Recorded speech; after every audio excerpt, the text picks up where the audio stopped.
Biblical Archaeology, 18. New Testament.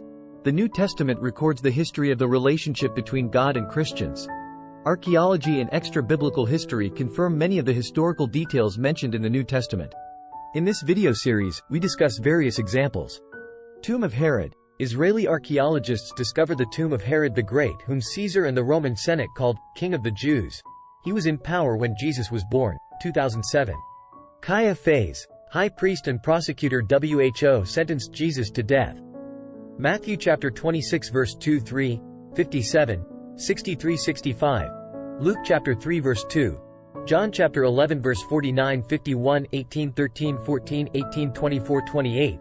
Acts chapter 4 verse 1-22. The Caiaphas ossuary is one of 12 ossuaries or bone boxes, discovered in a burial cave in South Jerusalem in November 1990, two of which featured the name, Caiaphas.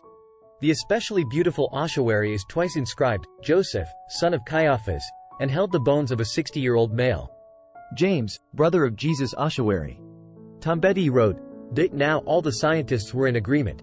The patina deposited on the inscription had been found to be authentic by a chemical analysis.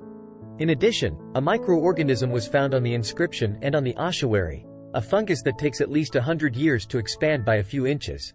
It covered a vast area of the ossuary, and in particular its presence was detected over the entire inscription.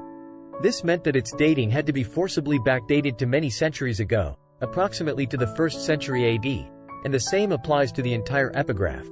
Pontius Pilate. Inscription confirms ancient ring belonged to Pontius Pilate, who ordered Jesus' crucifixion.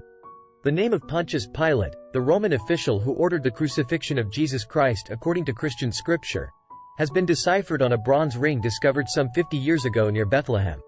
The ancient ring was found in the late 1960s during an archaeological dig at the site of the Herodion fortress, built by Herod the king of Judea.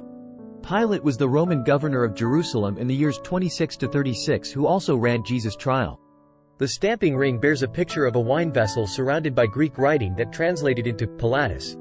I don't know of any other Pilatus from the period, and the ring shows he was a person of stature and wealth, Professor Danny Schwartz told Haaretz. The Pilate Stone, in Israel's Caesarea by the sea.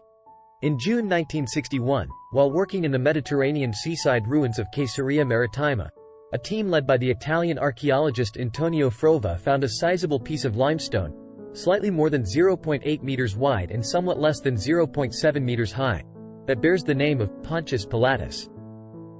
The Latin inscription read as follows: To the divine Augusti, this, Tiberium. Pontius Pilate, prefect of Judea, has dedicated this. Pontius Pilate most likely made his headquarters at Caesarea Maritima, traveling up to Jerusalem only when he had to do so. From a cynical Roman leader's point of view, Jerusalem was a virtually ungovernable den of incomprehensible religious fanatics, while Caesarea possessed and still retains the charm that could easily have made it the site of a beautiful coastal resort. The so-called Pilate Stone is historically significant because it dates to Pilate's own lifetime. It is contemporary evidence. Pool of Siloam discovered in 2004 confirms John chapter 9 verse 7. Archaeological discoveries are forcing more and more skeptics to rethink their positions.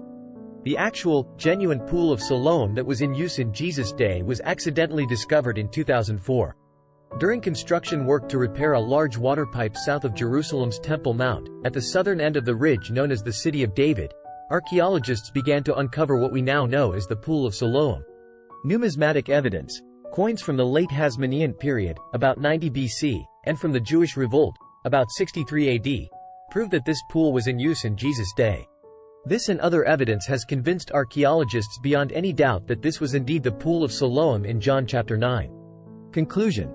Many historical details from the Bible have been confirmed by archaeology. And there is no biblical narrative that has been falsified by archaeology.